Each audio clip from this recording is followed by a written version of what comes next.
तो master supreme warrior के इस एपिसोड की शुरुआत वहीं से होती है जहां से पिछला एपिसोड खत्म हुआ था। पिछले एपिसोड के एंड में देखा था इनको बड़ा कमाल का बेसिकली एक ट्री यहाँ पे मालूम चलता है जिसको यहाँ पे 9 ब्रांच जेड क्रिस्टल ट्री कहा जाता है, जिसके बारे में बुढ़ाओं को मालूम नहीं था लेकिन यान का यहाँ पे मालूम था, समझाता है कि बेसिकली ना ऐसे जो ट्री यहाँ पे रहते हैं बड़े कमाल के ट्रेजर आइटम होते हैं और ये वहीं पे बनते हैं जहाँ पे खदान होता है और सैंड क्रिस्टल का खदान होता है। सैंड क्रिस्टल का जो भी ऐसे जो कि ऐसे एटमोस्फियर में रिलीज होता है ना, तो रिलीज होते होते ना एक जगह पे आके कॉन्सेंट्रेट हो जाता है और उससे यहाँ पे कॉन्सेंट्रेट होकर ना काफी सालों के बाद है ना कॉन्सेंट्रेट होकर ये ट्री यहाँ पे बेसिकली तैयार हो जाता है। और जो मैंने बोला ना बहुत सालों तक, और बहुत साल से मेरा मतलब है 10,000 साल से भी ज़्यादा। और इसको देख कर ना मुझे आइडिया लग रहा है कि ये कम से कम ना 20 से लेके 30,000 साल पुराना यहाँ पर होगा। और ये बातें जैसे यहाँ पे बूढ़ा सुनता है ना, वो भी सुनता है यहाँ पे एकदम खुश हो जाता है कि वाह यार ये तो वाकई में कमाल का है। फियान का कहता है, मतलब कहता नहीं, मन ही मन सोचता है कि मुझे ये कैसे मालूम चला। जब ये रेनफो स्टार पे था उस समय लाइब्रेरी में जाके इसने बहुत सारी चीज़ें यहाँ पे पढ़ी थी जिसमें उसने डिवाइन वाटर के बारे में पढ़ा था, प्लस इसके बारे में भी यहाँ पे पढ़ा था।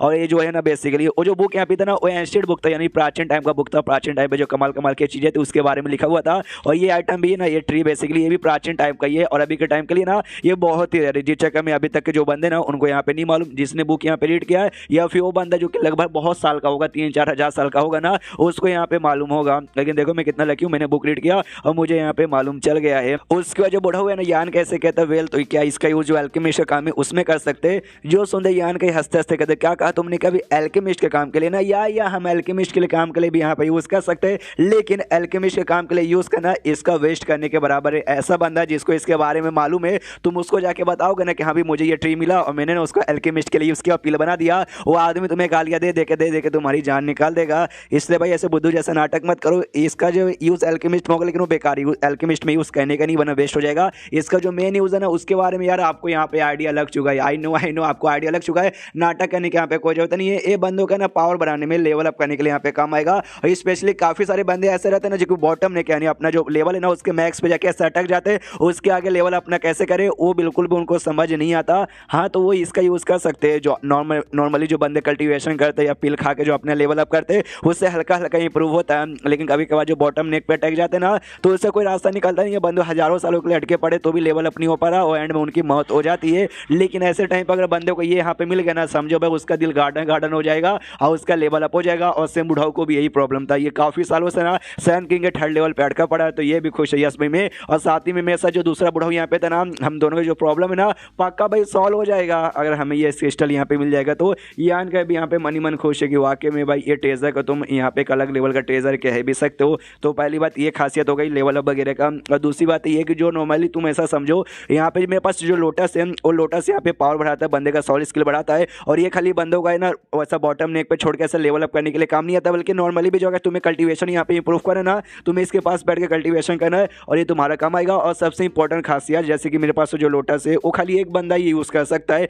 लेकिन इसके आसपास जितना चाहे ना उतने बंदे बैठ के कल्टीवेशन कर सकते हैं। ये इसकी बहुत ही बड़ी खासियत है। फिर हाउस से ये भी कहता है मुझे सारी की सारी बातें यहाँ पे समझ आ गई। ऊपर है ना हमारी जमीन के ऊपर जहाँ पे हम लोग हैं अभी उसके ऊपर साइड यहाँ पे नॉर्मली खाली छोटे मोटे जड़ी बूटी वगैरह यहाँ पे लगे पड़े हैं। मुझे स्टार्टिंग में कन्फ्यूजन हो रहा था कि भाई छोटे मोटे जड़ी बूटी यहाँ पे काय को लगे, इतना कमाल का एरिया भाई कमाल कमाल के जड़ी बूटी होने चाहिए ना। लेकिन अब मुझे सारी बातें समझ आ गई। जो सुनते बुढ़ाऊ कहता है क्या बात है, लेकिन मुझे नहीं समझ आई, मुझे बताओ। जो सुनते यान कैसे समझाता हो, कहता है वेल जैसे मैंने सैंड क्रिस्टल देखा ना जमीन में, तो मैंने सोचा कि हाँ भी सैंड क्रिस्टल का खदान जहाँ पे होता है वहाँ पे कमाल कमाल के जड़ी बूटी होते हैं। तो कमाल कमाल के जड़ी बूटी काय को नहीं है, छोटे मोटे जड़ी बूटी काय को है। लेकिन क्योंकि भाई जो एसेंस यहाँ पर रिलीज होता है ना उससे कमाल कमाल के जड़ी बूटी पैदा होते हैं। लेकिन इससे जो भी एसेंस यहाँ पर रिलीज हो रहा था ना उससे जड़ी बूटी पैदा ना होकर ये जो ट्री यहाँ पे था ना इसके अंदर ये पैदा यहाँ पे हो रहा था, तभी तो भाई जड़ी बूटी कहाँ से पैदा होंगे। जो सुनते यहाँ पे बुढ़ाऊ कहता है ऐसा कैसे हो सकता है भाई, अगर सारा एनर्जी वो यहाँ पे कॉन्सेंट्रेट कर रहा है तो जो बेसिकली ये जो पैदा हुआ था ना भाई क्या बोलते हैं, अरे यार वो जो स्पिरिट जिसका हम लोग पीछा करे थे वो सांप, तो वो तो भी पैदा हुआ था और शायद यहीं पे वो रहता है, तो ऐसा कैसे वो पैदा हो गया।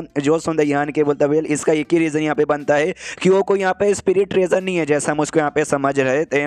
उसके बाद यहाँ पे जो यान का ये वो जो हिस्सा बेसिकली था वो जेट ट्री का वहाँ पे खोद कर निकाल लेता है। वो कहता है यस मैंने फाइनली यहाँ पे निकाल लिया और अभी के लिए ना मैं इसको अपने पास अपने स्पेस रिंग में रख रहा हूँ। जैसे ये कांड खत्म होगा, जैसे हम लोग वापस अपना लौटेंगे ना उसके बाद मैं आपको यहाँ पे दे दूंगा। जो सुनते ही ना सामने से बुढ़ाऊ भी कहते कि अरे यार आप कितने का माल के यहाँ पर हो, आप ही के चक्कर में मैं यहाँ पर आ पाया, प्लस खतरे में बचा, प्लस यहाँ पे आ पाया, प्लस मुझे इसके बारे में मालूम चला, प्लस खोद के निकल पाया। यानी जो कुछ हो रहा है आपके चक्कर में, और अगर आप यहाँ पे ना होते तो शायद भाई मेरी मुलाकात है ना कभी भी इसके साथ यहाँ पे नहीं हो पाती तो मुझे मिलता कैसे। इसलिए मेरा ये कहने का मतलब कि रखिए ये अपने पास ही रखिए, बस मुझे और जो मेरा साथी बुढ़ाऊ यहाँ पे ना हम दोनों को इसके बाजू में बैठ के कल्टीवेशन करने दे दीजिएगा। हमारे लिए यही बहुत ही बड़ी बात हो जाएगी। जो सुंदर यान के बोलता है या ऑफकोर्स भाई आपको कल्टीवेशन करने के लिए यहाँ पे मिलेगा जैसे हम लोग बाहर लौटेंगे। और मैंने जैसे कहा था आप हमारे साथ आके यहाँ पे रह सकते हो, तो जब से आप हमारे साथ रहना चालू करोगे ना उसके बाद आपको और भी कमाल कमाल के रिसोर्सेस मिलेंगे जिससे आपका कल्टीवेशन स्पीड यहाँ पे बहुत ही ज़्यादा बढ़ जाएगा। और कुछ ही सालों के अंदर ना आराम से ओरिजिन किंग पे भी जा सकते हो। जो सुनते बुढ़ाओ पे कहते हैं कि अरे यार वो सारी चीज़ों के लिए एडवांस में मैं आपको यहाँ पे शुक्रिया बोलता हूँ। और उसके बाद से यहाँ पे यान के बोलते बेल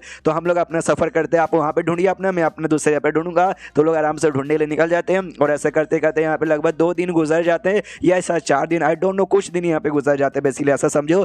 यान के यहाँ पे ढूंढे तो उस सांप को बेसिकली, लेकिन वो सांप है ना अभी तक यहाँ पे मिला नहीं है। इसका भी दिमाग खराब के ना सांप यहाँ पे मिला और ना कोई और दूसरा कमाल के यहाँ पे ट्रेजर आइटम मिला। यार दिमाग का पूरा दही यहाँ पे हो रखा है। वो वाकई में यहाँ पर है सांप या नहीं है, यहाँ से चला गया क्या? नहीं नहीं, यहाँ से जा नहीं सकता। वो छुपने में बड़ा कमाल का है। जब हम ऊपर थे हमें लगा कि नहीं भाई कहीं भाग गया होगा, लेकिन वो जमीन में है। जब जमीन में आए तो पक्का भी यहीं कहीं घुसा हुआ रहेगा। तो क्या करूँगा, लेकिन जो मेरा मेन काम था ना अभी के लिए, जो वाटर इसके पास था जिसको रिफाइन करने के लिए बेसिकली यहाँ पाया था कि यहाँ भी हीट वाले एरिया में जाकर रिफाइन करूँगा, लेकिन अभी तक मैंने रिफाइन किया नहीं है और महीनों भी यहाँ पे गुजर चुके हैं। मुझे उसे भी रिफाइन करना है, लेकिन यहाँ पे फंस रहा हूँ तो रिफाइन कैसे करूँगा? एक काम करता हूँ एटलीस्ट 2 दिन के लिए यहाँ पे और खुदाई करता हूँ, अगर कुछ मिला तो ठीक है, नहीं तो यहाँ से निकल के अपना रिफाइन करने वाला काम चालू करूँगा। हाँ तो यहाँ पे बेसिकली वैसे ही करता है, खुदाई करना चालू करता हूँ। जैसे खुदाई यहाँ पे करता है तो जैसे एक जगह पे मारता है ना तो अंदर से ऐसा जोरदार ऑरा रिलीज होता है। ये भी देखता है अरे बाप रे, ये ऑरा या एनर्जी कह लो भाई, बड़ा कमाल के यहाँ पर है। और इसका जो डुओ कल्टीवेशन का ड्रैगन है फोनिक्स ना, दोनों एक साथ यहाँ पे रिएक्ट करता है। ये भी हिल जाता है भाई। एक सेकंड भाई, ये दोनों अचानक से रिएक्ट कैसे कर रहे हैं? इसका मतलब ये कि इसके अंदर जो कुछ आइटम होगा ना वो कुछ ज्यादा ही कमाल का आइटम होगा। जो उस हिस्से पे हमला करता है, जैसे उस हिस्से पे हमला यहाँ पे करता है, हाँ तो वो हिस्सा पूरा ऐसा फट्टर वट्टर हट जाता है और वहाँ पे एक छोटा सा क्रिस्टल यहाँ पे दिखाई देता है। जैसे उसके पास यहाँ पे जाता है, उसी क्रिस्टल के अंदर वो सांप यहाँ पे था और सांप का साइज है ना अभी के लिए यहाँ पे बहुत ही छोटा था। और जैसे देखता ना देखते पहचान जाता है ये वही सांप है। और जैसे कि हमें स्टार्टिंग से लग रहा था कि कोई वर्ल्ड स्पिरिट ट्रेजर यहाँ पर है, लेकिन नहीं, ये कोई स्पिरिट ट्रेजर नहीं बल्कि एक आत्मा यहाँ पर है। और ऐसी जो आत्मा ना, जो आत्मा का पावर यहाँ पे कमजोर हो रखा है, बहुत ही कमजोर हो रखा है। इतना कि अभी के लिए रिएक्ट भी यहाँ पे नहीं कर सकता। तो अपना जो कमजोर आत्मा, पक्का चोट लगा होगा जिस चक्कर में कमजोर रखा है, और वो अपना जो चोट लगा ना, चोट को ठीक करने के लिए ये पक्का जो सोल नरिशिंग फ्लावर है ना, उस फ्लावर पे जाके ये बैठा होगा ताकि भाई खुद को ऐसा नरिश यहाँ पे खुद को कर पाएगा। भाई सोल नरिशिंग पावर मतलब सोल नरिशिंग फ्लावर जो सोल को नरिश करता है, और इसका भी सोल यहाँ पे कमजोर था ना। और उसी समय बुढ़ाओ की मुलाकात हुई, बुढ़ाओ ने हमें बताया और हम इसका पीछा करते करते यहाँ पर आ गए। तो वेल अभी के लिए इसकी आत्मा यहाँ पे वीक है, लेकिन तो भी वीक होने के बाद भी ना इतनी कमाल की थी कि जिस चक्कर में जो मेरा ड्रैगन ऑफ फोनिक्स है ना उसने यहाँ पे रिएक्ट किया, तब उसका ध्यान जाता है सामने ने काफ़ी बड़ी हड्डी भी यहाँ पे पड़ी हुई थी। ये भी हड्डी के पास जाते कि हड्डी, ये किसकी हड्डी यहाँ पे हो सकती है? जैसे और पास जाता है ना हड्डी से जो ऑरा महसूस होता है ना, ये भी हिल जाते कि अरे बाप रे, जो ऑरा महसूस हो रहा है ना, ऐसा लगता है कि कोई छोटे मोटे हड्डी का मतलब कोई छोटे मोटे जानवर या किसी बीस्ट का हड्डी नहीं होगा, कोई बहुत ही कमाल का होगा। मतलब फेस है ना जो फोनिक्स और ड्रैगन था ना डुओ कल्टीवेशन वाला, वो यहाँ पे रिएक्ट करता है। तब इसके दिमाग में हड्डी आता है कि एक सेकंड, जिस हिसाब से फोनिक्स और ड्रैगन यहाँ पर रिएक्ट करे ना, मुझे लगता है ये जो हड्डी है ना पक्का भी किसी ड्रैगन का हड्डी होगा। हाँ मैं समझ गया, तो ड्रैगन लोग मरते होंगे तो उनके हड्डियों को लाके यहाँ पे बरी किया जाता होगा। ओह कितना स्मार्ट हूँ मैं। लेकिन एक सेकंड, जहाँ तक मैंने ऐसा सुना भाई ड्रैगन लोग यहाँ पे इमॉर्टल्स होते हैं, फिर उनकी हड्डियाँ कैसे आ गई? इससे पहले दुनिया में ना किसी ने भी ऐसा जो जिंदा फोनिक्स से जिंदा ड्रैगन जो कहते हैं ना, वो किसी ने यहाँ पे देखा नहीं। को ऐसा माना जाता है लाखों साल पहले यहाँ पे हुआ करते, लेकिन उन्हीं के खानदान का या फिर उन्हीं से रिलेटेड जो जानवर वगैरह टाइप के ना बीस्ट वो ऐसा हो गए। फॉर एग्जाम्पल के लिए मान लो भाई जो एक सीनियर यहाँ पे था वो भी एक ड्रैगन प्रजाति का था, इसको जिसको हमने पुराने एपिसोड में देखा। और साथ ही में एक हड्डी के बारे में मालूम चाहता जब एक गलती से दूसरे दुनिया में गया था ना, जहाँ पे भाई जिसके जरिए भाई वो के प्लेनेट पे आ गया, वहाँ पे भी किसी टाइप का ना फोनिक्स टाइप का प्रजाति का यहाँ पे हड्डी यहाँ पे था, मतलब उसी टाइप का मालूम था। लेकिन एक्जैक्टली रियल फोनिक्स और रियल ड्रैगन आज तक किसी ने देखा नहीं। जो डुओ कल्टीवेशन वाला भी ना वो कोई रियल नहीं है, वो भी यहाँ पे ऑरा से बेसिकली यहाँ पे बना हुआ रहता है कि भाई रियलिटी में मतलब बहुत ही साल ऐसे पहले माने जाते थे। तो एक सेकंड, मेरे दिमाग में यहाँ पे आ रहा है, यहाँ पे एक हड्डी है और सामने जो सांप जैसा आत्मा है, और सर सांप यहाँ पे नहीं है, जिस मतलब जो ड्रैगन का हड्डी यहाँ पे ना हो सकता है उसी ड्रैगन का ये बच्चा कुछ आत्मा होगा। एंड देन ये चैप्टर यहीं पे खत्म हो जाता है। तो चैप्टर खत्म तो वीडियो भी खत्म। तो मिलता है अगले किसी वीडियो में, जब तक के लिए बाय बाय।